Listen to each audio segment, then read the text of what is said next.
मित्रांनो नमस्कार. तुमचं माझ्या युट्यूब चॅनलमध्ये स्वागत आहे. आजच्या आपल्या या व्हिडिओच्या माध्यमातून आपल्याला एक महत्वाचा विषय शिक्षक भरतीबाबत चर्चेसाठी घ्यावयाचा आहे.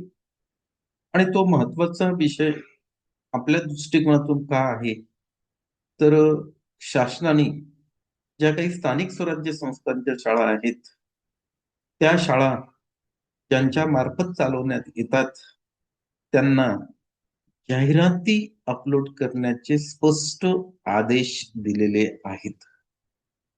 आणि असे आदेश दिलेले असताना जे काही खाजगी व्यवस्थापनाच्या शाळा आहेत, ज्या अनुदानप्राप्त शाळा आहेत, त्यांचं जे संचालक मंडळ आहे आणि त्या संचालक मंडळांचं जे युनियन आहे, त्या युनियनचं काय म्हणणं आहे ते सुद्धा आपल्याला आजच्या या व्हिडिओच्या माध्यमातून जाणून घ्यायचं आहे.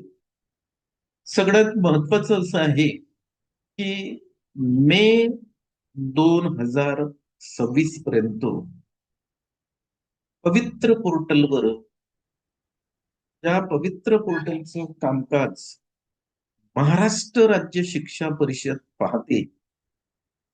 त्या महाराष्ट्र राज्य शिक्षा परिषदने असे आदेश दिलेले आहेत की मे 2026 पर्यंत स्थानिक स्वराज्य संस्थांच्या ज्या काही शाळा आहेत, त्या शाळांमध्ये जे काही रिक्त पद आहेत, या रिक्त पदामध्ये त्यांनी आणखी एक सूचना अशी दिलेली आहे की मे 2026 पर्यंत जे काही रिटायर्ड आपले शिक्षक बांधव होतील, त्यांचे पद सुद्धा त्यांना समाविष्ट करून त्याची जाहिरात पवित्र पोर्टलवर अपलोड करायची आहे, असे स्पष्ट आदेश शासनातर्फे देण्यात आलेले आहे.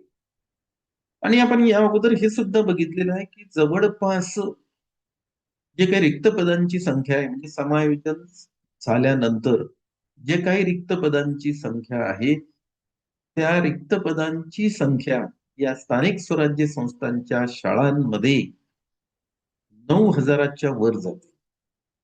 आणि बरेचशा आपल्या शिक्षक बांधवांनी असं विचारलेलं आहे की स्थानिक स्वराज्य संस्थेचा आकडा समोर आला, परंतु खाजगी व्यवस्थापनाच्या ज्या काही शाळा आहेत त्यांचं काय? तर मित्रहो, सगळ्यात महत्वाचं हे आहे की ही जी जाहिरात पवित्र पोर्टल 2025 आहे, ही वेगवेगळ्या टप्प्यात करण्यात येते. तर त्याच्यामध्ये त्यांनी जो पहिला टप्पा घेतलेला आहे, कारण तुम्हाला माहित आहे की वेगवेगळ्या टप्प्यात करण्याचं कारणच एक महत्वाचं आहे की पवित्र पोर्टल मार्फत जी शिक्षक भरती करण्यात येते, ती विथ इंटरव्ह्यू आणि विदाऊट इंटरव्ह्यू करण्यात येते. आणि आतापर्यंतचा आपला असा अनुभव आहे की पहिला टप्पा जो झालेला आहे तो विदाऊट इंटरव्ह्यूचा झालेला आहे. आणि त्यानंतर जो दुसरा टप्पा घेण्यात येतो तो वैध इंटरव्ह्यूचा घेण्यात येतो. आणि या आदेशामध्ये खाजगी संस्था चालकांच्या ज्या अनुदान प्राप्त शाळा आहेत, त्यांचा उल्लेख नाही. त्यामुळे खाजगी संस्था चालकांचं जे काही मंडळ आहे, ते मंडळ सध्या शासनावर प्रचंड नाराज झालेलं आहे. कारण त्यांनी शासनाला स्पष्ट सांगितलेलं आहे की जेवढ्या जागा स्थानिक स्वराज्य संस्थांच्या शाळांमध्ये रिक्त आहेत, त्यापेक्षा जास्त जागा शिक्षकांच्या खाजगी शैक्षणिक संस्थेमध्ये विषयानुसार त्यांना भरायचे आहेत. आणि संच मान्यता झाल्यानंतर त्या जागांची संख्या सुद्धा भरपूर आहे, असं त्यांनी स्पष्ट शासनाला सांगितलेलं आहे. तरीही तुम्ही हा जो आदेश दिलेला आहे, त्या आदेशामध्ये फक्त स्थानिक स्वराज्य संस्थेच्या शाळांचाच उल्लेख केलेला आहे. खाजगी संस्था चालकांच्या ज्या काही शाळा आहेत, ज्या अनुदान प्राप्त शाळा आहेत, त्यांचा त्या आदेशामध्ये उल्लेख केलेला नाही. त्यामुळे मे 2026 पर्यंत ज्या जाहिराती त्यांना आहेत, त्यामध्ये फक्त आणि फक्त स्थानिक स्वराज्य संस्थांच्या शाळांच्याच जाहिराती अपलोड होतील. तर आता आपल्याला हे बघायचं आहे की मग यावर खाजगी संस्था चालकाचे जे काही संचालक मंडळ आहे, त्या संचालक मंडळाचं काय म्हणणं आहे, त्यांनी काय नाराजी व्यक्त केलेली आहे, ते आपण आपल्या या स्क्रीनवर आता आपल्याला बघायचं आहे. बघा, शिक्षक भरती 2025 जाहिरात अपलोड करण्याचे निर्देश स्वराज्य संस्थेच्या शाळांसाठी दिलेले निर्देश आहेत.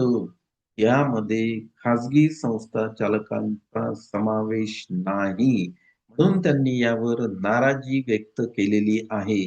त्यांनी काय म्हटलेलं आहे ते आपल्याला बघायचं आहे. राज्यातील सर्व जिल्हा परिषद, महापालिका आणि नगरपालिकांना मे 2026 पर्यंत सेवानिवृत्त होणाऱ्या शिक्षकांची पदे समाविष्ट करून त्यांची जाहिरात पवित्र पोर्टलवर अपलोड करण्याचे निर्देश देण्यात आले आहेत. त्यामुळे भरती प्रक्रियेत पारदर्शकता राहील, असा दावा शिक्षण विभागाकडून करण्यात येत आहे. बघा, जाहिरात अपलोड करण्याचे जे काही निर्देश आहेत ते फक्त राज्यातील सर्व जिल्हा परिषद, बघा, स्थानिक स्वराज्य संस्थांच्या शाळा आहेत, सर्व जिल्हा परिषद, महापालिका आणि नगरपालिकांच्याद्वारे ज्या काही शाळा चालवल्या जातात त्यांनाच जाहिराती अपलोड करण्याचे निर्देश देण्यात आलेले आहेत. या निर्देशामध्ये या निर्देशामध्ये खाजगी व्यवस्थापनाकडून ज्या काही शाळा, अनुदान प्राप्त शाळा चालवल्या जातात त्यांचा उल्लेख कुठेच दिसत नाही. त्यामुळे खाजगी संस्था चालकांचे जे विविध संचालक मंडळ आहेत ते सध्या शासनावर प्रचंड नाराज आहेत. हा आजच्या या व्हिडिओ मधला सर्वात मोठा एक चर्चेला घ्यायचा भाग होता मित्र. तर ती चर्चा मी तुमच्या सोबत केलेली आहे. म्हणजेच तुम्हाला असं दिसेल की मे 2026 पर्यंत फक्त आणि फक्त स्थानिक स्वराज्य संस्थेच्या ज्या काही शाळा आहेत, ज्यामध्ये जिल्हा परिषदच्या शाळा येतात, मी हे वारंवार सांगतोय, नगर परिषदच्या शाळा येतात आणि महानगरपालिकांच्या शाळा येतात, त्यांच्याच जाहिराती पहिल्या टप्प्यामध्ये अपलोड होतील. कारण आदेशामध्ये खाजगी अनुदान प्राप्त ज्या काही शाळा आहेत त्यांचा उल्लेख नाही. आणि ही जी सर्वात महत्वाची बाब आहे शिक्षक भरतीबाबत, ती मी आजच्या व्हिडिओच्या माध्यमातून तुमच्या सोबत चर्चेला घेतलेली. आणि मला अपेक्षा आहे की तुम्हाला हा व्हिडिओ आवडला असेल तर याला लाईक करा. तुम्ही माझ्या युट्यूब चॅनलवर नवीन असाल तर या चॅनलला सबस्क्राईब करा. आणि सबस्क्राईब जर आपण माझ्या चॅनलला केलं तर नोटिफिकेशन्सद्वारे तुम्हाला अशा प्रकारचे जे काही आपण नवनवीन व्हिडिओ बनवतो ते बघायसाठी उपलब्ध होऊ शकतात. धन्यवाद मित्र.